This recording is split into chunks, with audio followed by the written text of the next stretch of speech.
mensagem. Eu quero tratar um assunto necessário. Os irmãos sabem que aqui nessa igreja nós não puxamos para nenhum político. Eu não deixo político pregar nesse púlpito. Se chegar um político, eu vou reconhecê-lo com respeito, como estou reconhecendo nossos visitantes e tudo hoje. Mas eu não sou cabo eleitoral de ninguém e tudo. Mas nós temos uma grande responsabilidade. Nós, os irmãos, têm uma grande responsabilidade. Domingo vai voltar. E é necessário realmente entender a importância dos teus votos. Eu coloquei aqui, eu não estou puxando para nenhum político, mas temos de entender que há uma diferença entre os progressistas, ou seja, da esquerda, e o do direito. Uma grande coisa. Então, coisas como o aborto. O esquerdista está a favor de aborção. Nós, biblicamente, tomamos uma opinião, uma posição contra essa, porque acreditamos que a criança já nasceu na concepção, ou seja, já lá, realmente lá em China, quando a criança nasce, é o primeiro aniversário da criança. Já nasceu, já está aqui 9 meses, só apareceu para a gente ver. Aborto, ideologia de gênero. Pessoas falam comigo sobre esse negócio de a criança tem que escolher se é homem ou mulher, se é menino ou menino. Por que não toma banho antes? Tomando banho, vai descobrir já o que é. Porque fisicamente nós nascemos ou homem ou mulher. Então essa é a ideologia de gênero. Libertação das drogas. Já lá nos Estados Unidos tem muito estado que já liberou a maconha. As drogas destroem a família e tudo. E a Bíblia realmente fala sobre não sendo dominado. Até a Bíblia fala muito contra a bebida forte, contra a bebendo, sendo bêbado e tudo. Então, pornografia. Querem liberar pornografia e tudo. Pedofilia eu ouvi falar que está com um projeto no Congresso para declarar que pedofilia não deve ser proibido e tal. A vitimização do bandido. Já notou?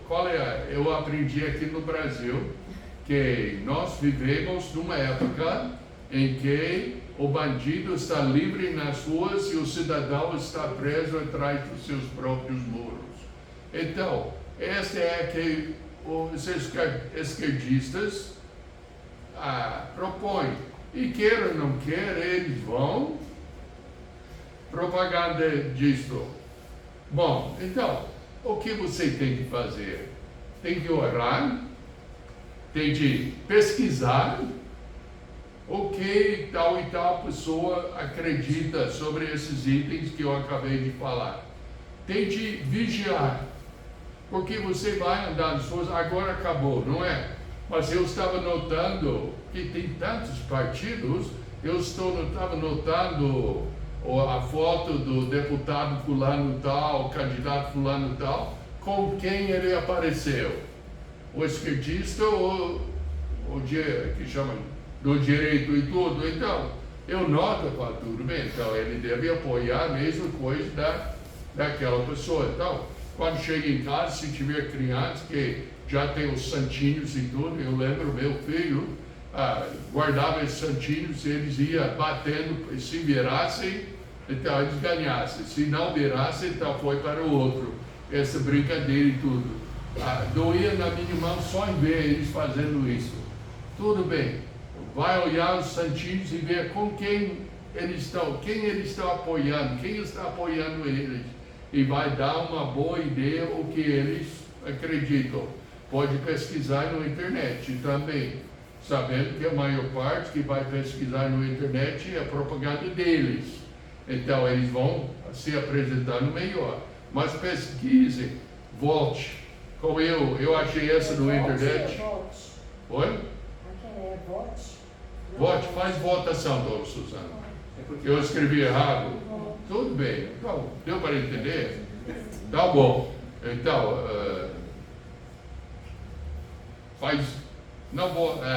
tem que votar num candidato. Voto nulo é nulo, não vale nada. E essa realmente não é verdade. Voto nulo está votando no pior. Está votando no pior, porque não votou contra ele, então deixou de votar, então. Não vota, não anula a eleição, porque anulando a eleição não serve como propósito. Vai, se for seu jeito para fazer propósito, vai lá na rua, mas lá vai votar. O voto nulo não vale nada. Eu coloquei 1 Timóteo 2, versos 1 e 2. Admoesto-te, pois, antes de tudo, que se façam deprecações, orações, intercessões e ações de graças por todos os homens, pelos reis e por todos os que estão em eminência, para que tenhamos uma vida quieta e sossegada em toda piedade e honestidade. É isso que nós queremos, tá? Então, como eu falei, eu não estou puxando para um candidato. É claro, biblicamente eu sou direitista. Fala isso, do direito. Eu sou uma pessoa direita, para o direito, tá? Mas, eu garanto, depois das eleições, eu não vou perguntar a ninguém em quem você votou, porque eu não faço isso. Você tem que votar segundo a vontade de Deus, diante de Deus. E eu espero que isso vai ajudar. Amém? Amém. Vamos voltar para o que eu gosto de fazer. Ensinar a palavra de Deus. Hoje à noite nós estamos estudando sobre o dom de ensinar. O dom de ensinar. Nós já vimos as importâncias dos dons espirituais no crescimento da igreja local. Nós já falamos muitas coisas, como o corpo de Cristo está composto e seus membros funcionando em união, em harmonia, com cada parte fazendo o seu dever. E nós usamos como ilustração o nosso próprio corpo. Cada coisa, cada dedo, polegar, cada parte do nosso corpo faz uma certa utilidade. Quantas crianças iam dormir sem o polegar?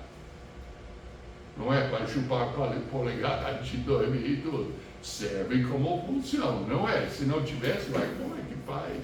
Ia ser frustrante para o coitadinho. Isso não quer dizer que todos os membros são iguais. Muito pelo contrário, todos nós somos diferentes. Cada um funciona com o que Deus colocou na sua mão para funcionar. Cada membro é diferente para fazer seu ministério específico.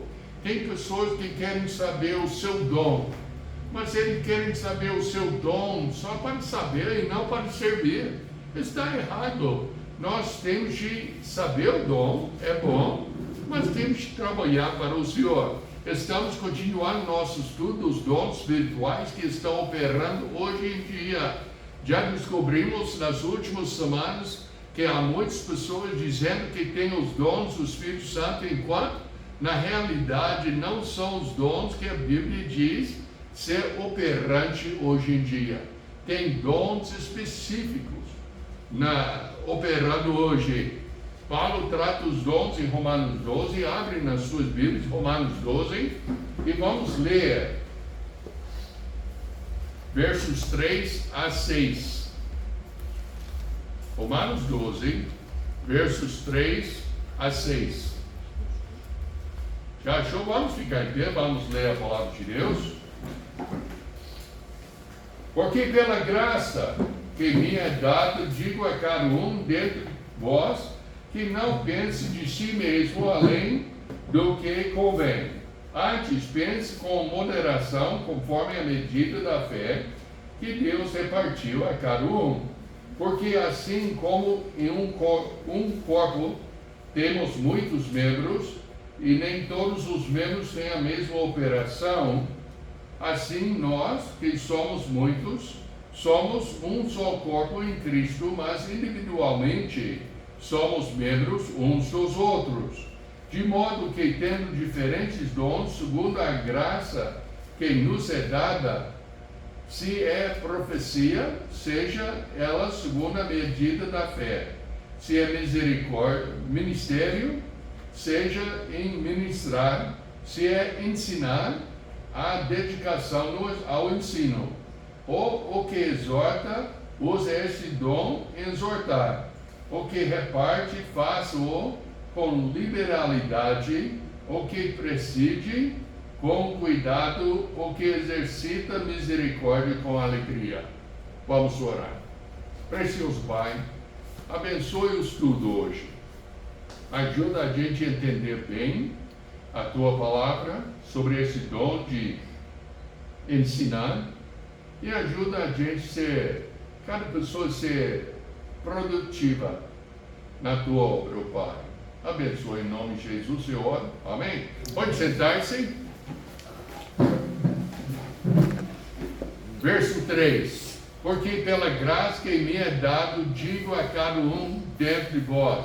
Nós, primeiramente, temos de entender que os dons aqui listados em Romanos 12, são dons dados para nós. É pela graça. A gente não compra esse dom.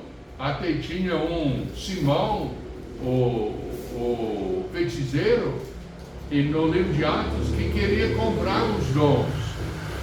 E o Pedro falou, olha, seu dinheiro perece com você.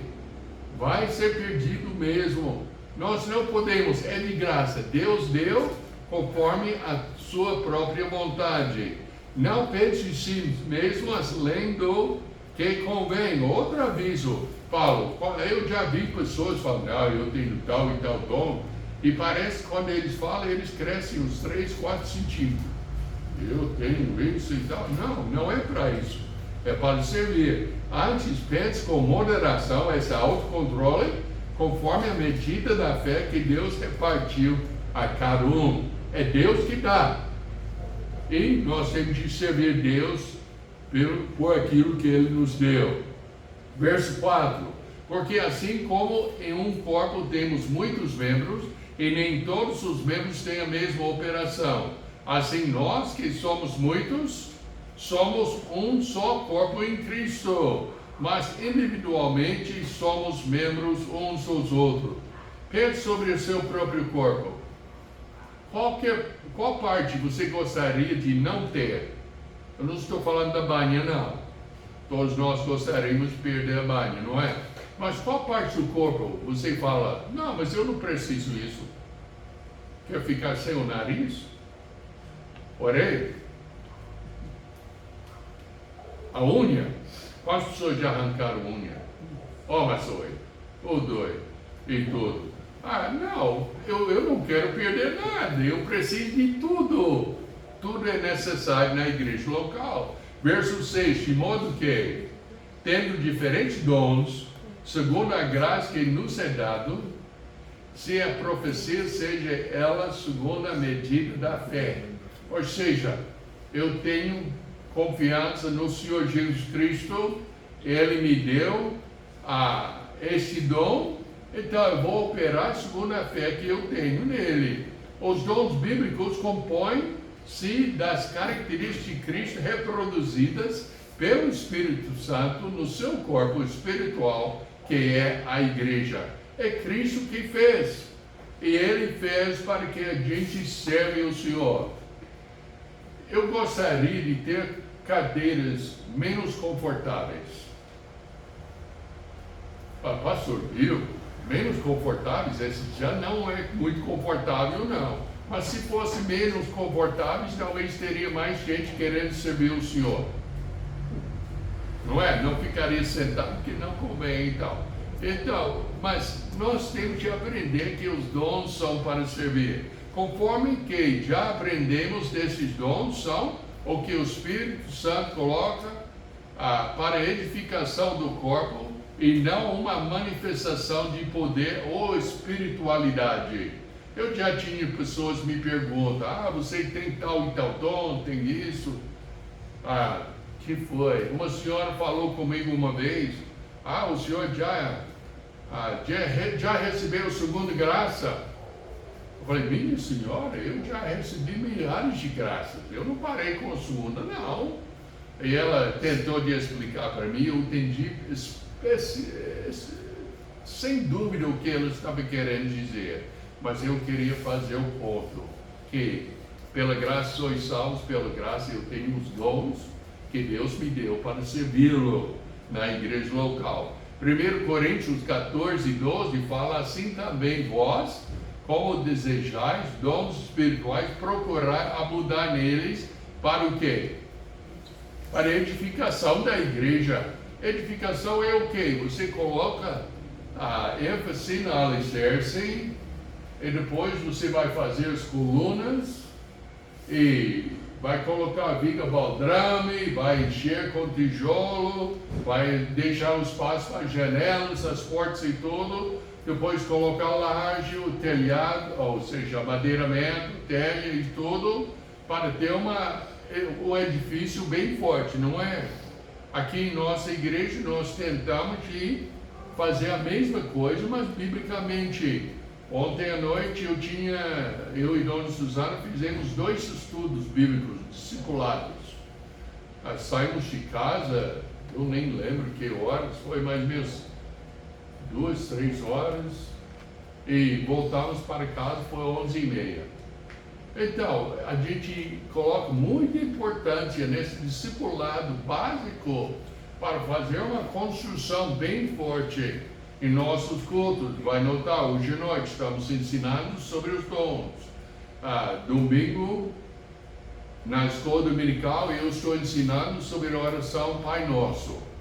Eu não tenho ideia o que o pastor Robson vai pregar domingo à noite, mas eu tenho certeza que vai ser uma mensagem bíblica, que eu vou aprender muita coisa da palavra de Deus, porque ele estuda a Bíblia para a edificação dos santos.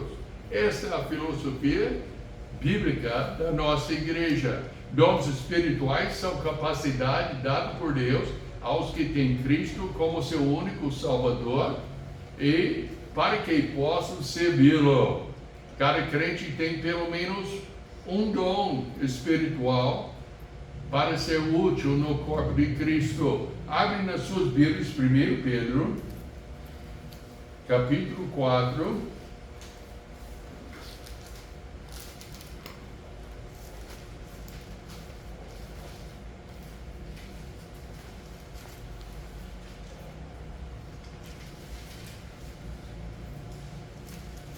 Versos 7 a 11. 1 Pedro, capítulo 4, 7 a 11. Já está próximo o fim de todas as coisas, portanto, sede sóbrios e vigiai em oração. Mas, sobretudo, tende ardente amor uns para com os outros, porque o amor cobrirá a multidão de pecados. Sendo hospitaleiros uns para com os outros, sem murmurações. Cada um administre aos outros o dom como o recebeu, como bons mordomos da multiforme graça de Deus. Se alguém falar, fale segundo as palavras de Deus. Se alguém administrar, administre segundo o poder que Deus dá, para que em tudo Deus seja glorificado por Jesus Cristo, a quem pertence a glória e poder para todos sempre. Amém? Então, cada crente tem que servir o Senhor, usando o dom que Deus colocou na sua vida. Tem gente que fala, mas pastor, eu não sei qual é o dom que eu tenho. Vamos explicar hoje o dom de ensinar. Eu vou fazer dos outros dons também que já ensinamos, para lembrarmos bem. Mas uma maneira de saber como o dom, como você pode servir o Senhor, serve Ele fazendo o que você faz naturalmente. O dom de ensinar, a pessoa que tem o dom de ensinar, ela gosta de estudar a palavra de Deus e gosta de repartir o conhecimento da mesma. E esse que vamos ver hoje à noite.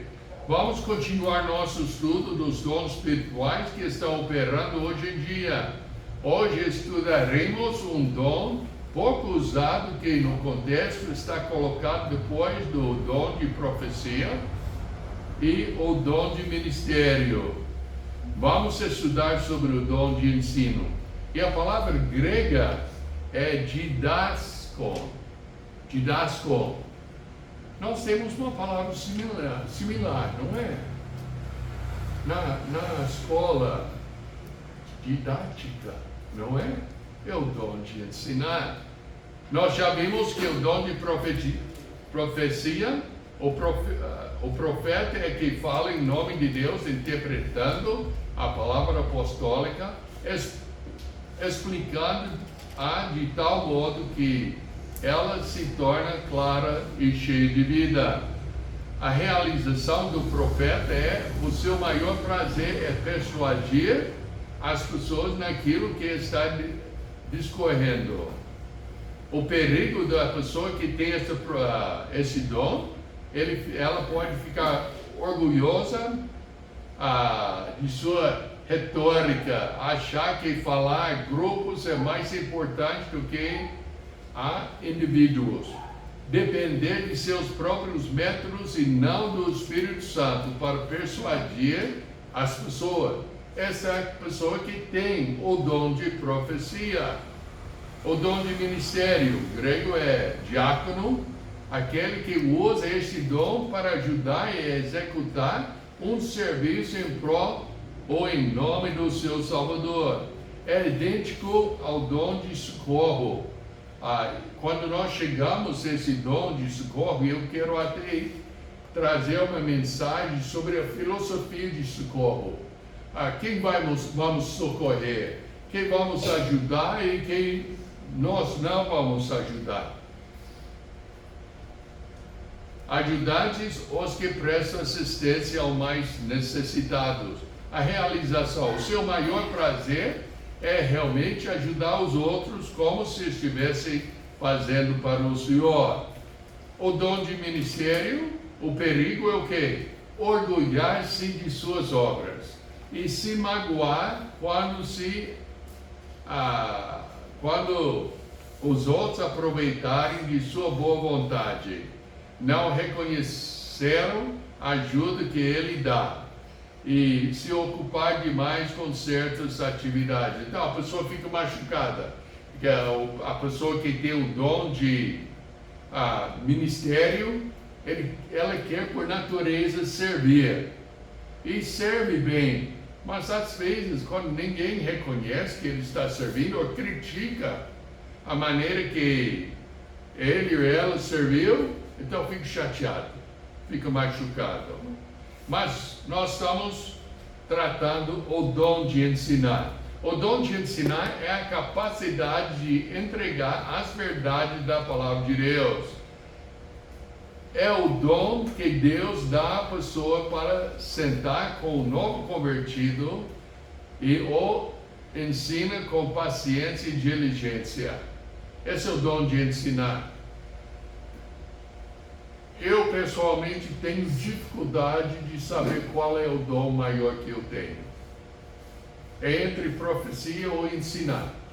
Eu adoro, como eu falei ontem à noite, tinha 2 estudos que a gente faz. Uma pessoa estava preocupada porque foi tarde e tudo, e Dona Suzana até falou com essa pessoa: não, pastor Bill, ele podia ficar até 1 hora, se quiser, ensinando a palavra de Deus. Ele gosta disso. Esse é o dom de ensinar. Eu prefiro trabalhar com pequenos grupos, um casal, outro, a família, outro, do que pregar para grandes congregações. Esse é o dom de ensinar. A diferença entre pregar e ensinar é que pregando é para motivar, ensinando é para instruir.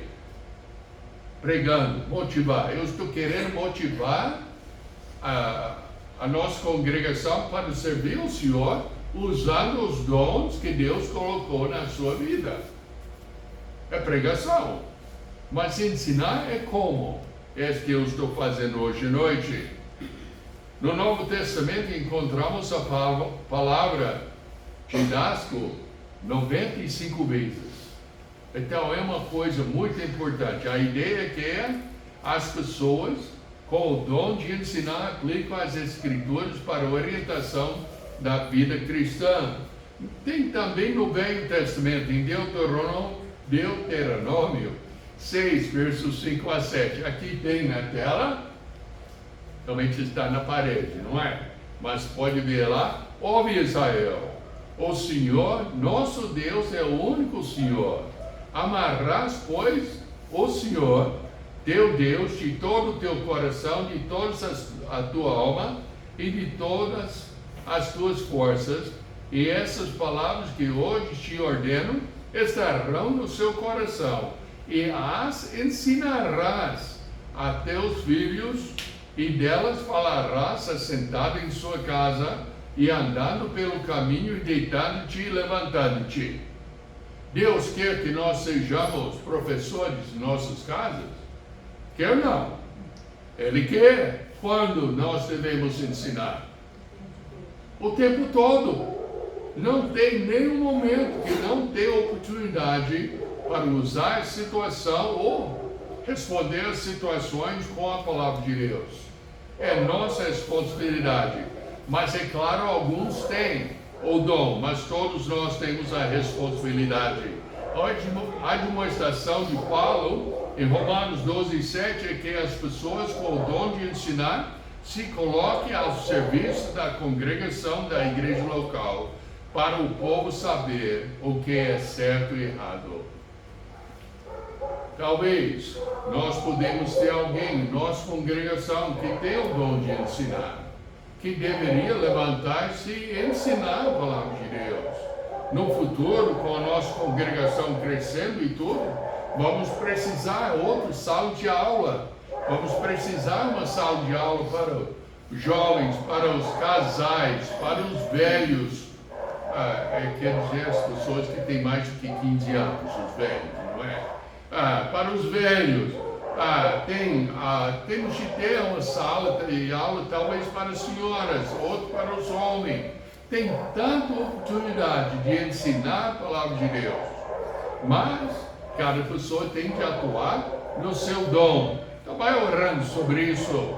Realmente essa é a função de todos os crentes no dia a dia, ensinar a palavra de Deus. Vamos ver os versículos agora. Colossenses capítulo 3, versos 16 e 17.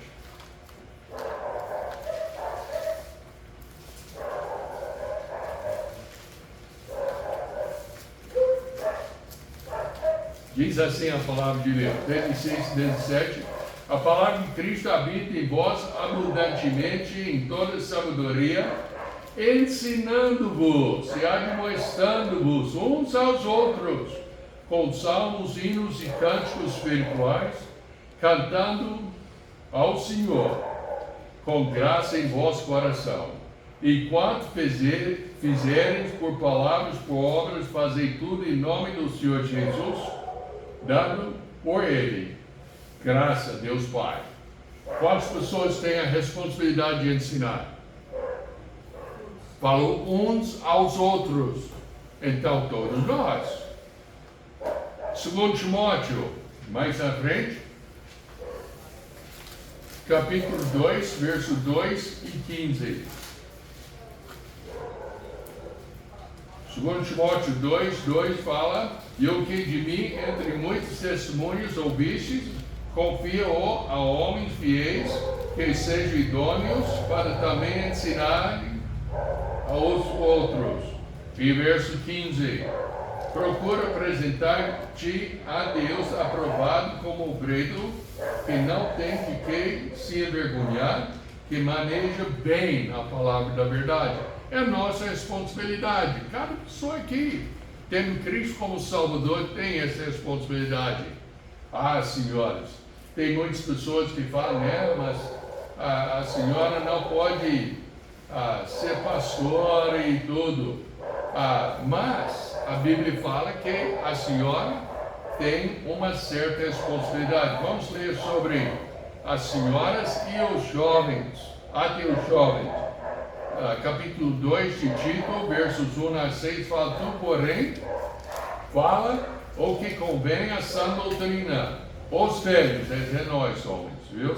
Os velhos, que sejam sóbrios, graves, prudentes, são de fé, no amor e na paciência. Agora, as mulheres idosas. Nota, Paulo não falou as mulheres velhas.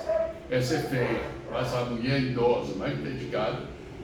Semelhantemente, que sejam sérios no seu viver, como convém às santas, não caluniadoras, não dadas a muito vinho, mestres do bem, para que ensine as mulheres novas a serem prudentes e amarem seus maridos e amarem seus filhos, a serem moderadas, puras, boas donas de casa, sujeitas a seus maridos, a fim de que a palavra de Deus não seja blasfemada. Então, mulheres, agora jovens, exorta semelhantemente os jovens a que sejam moderados em tudo, te dá o exemplo de boas obras na doutrina, mostra incorrupção, gravidade, sinceridade. Então, a Bíblia é clara, essa é a nossa responsabilidade, todos, seja homem, mulher, jovem, tem que ensinar a palavra de Deus. É um privilégio com grande responsabilidade. E não tem nada mais gostoso do que ensinar a palavra de Deus. E não tem uma responsabilidade mais pesada do que ensinar a palavra de Deus. Porque nota, eu posso dedar, não é? Você deve ensinar. Um dedo, quanto está apontando para mim? 3? Não é? Então a responsabilidade é triplicada, vamos dizer. É um grande privilégio e uma grande responsabilidade. É a palavra de Deus que tem que ser ensinada e mostrada segundo o que nós já lemos. Mateus 28, somos mandados para ir ao mundo e pregar o Evangelho, ensinar e batizar. Mateus 7, nós temos de ensinar com autoridade. O que nos dá autoridade? A palavra de Deus. Eu já ensinei aqui, eu vou continuar de ensinar. Nós temos que ser batidor de Bíblia. Alguém fala conosco alguma coisa, nós temos de falar, parece que está errado, então bate a Bíblia e fala, me mostra onde está na Bíblia, porque a Bíblia é a nossa autoridade.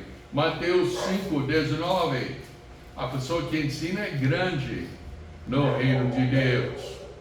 Então, a realização do dom, o seu maior prazer está em acumular e transmitir conhecimento, perceber que as pessoas a quem ensina estão se desenvolvendo. Mas dá uma alegria ver uma pessoa crescendo, entendendo a palavra de Deus.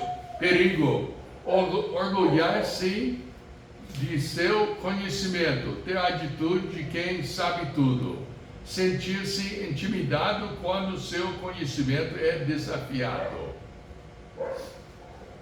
Esse é o perigo. Então, o dom de ensino envolve a análise e a proclamação da palavra de Deus, explicando o seu significado, contexto e aplicação na vida do ouvinte. Mas fazer isso é impossível se alguém não tiver o Senhor Jesus Cristo como Salvador e Senhor. Como é que vai ensinar anda assim quando você não está andando assim? Sem Cristo, a pessoa não entende nem aceite as coisas espirituais. é necessário que você seja salvo. É necessário que a pessoa que você está ensinando também seja salva. Ó, nós ensinamos nos retiros lá na Estância Esperança que quando uma pessoa chega, talvez com uma pergunta, uma necessidade, um problema, a primeira coisa que nós certificamos é o que, Lucas? A sua salvação, exato. A sua salvação. E depois a gente vai dar versículos que vai ajudar no seu problema ou outro. É nossa responsabilidade de ensinar a palavra de Deus, ensinando uns aos outros. Amém? Amém. Então vamos orar. Precioso Pai, nós te agradecemos pela clareza da tua palavra e pedimos, ó Pai, que o Senhor possa ajudar a gente, todos nós, a sermos ouvintes praticantes e não negligentes. Em nome de Jesus eu oro. Amém? Amém.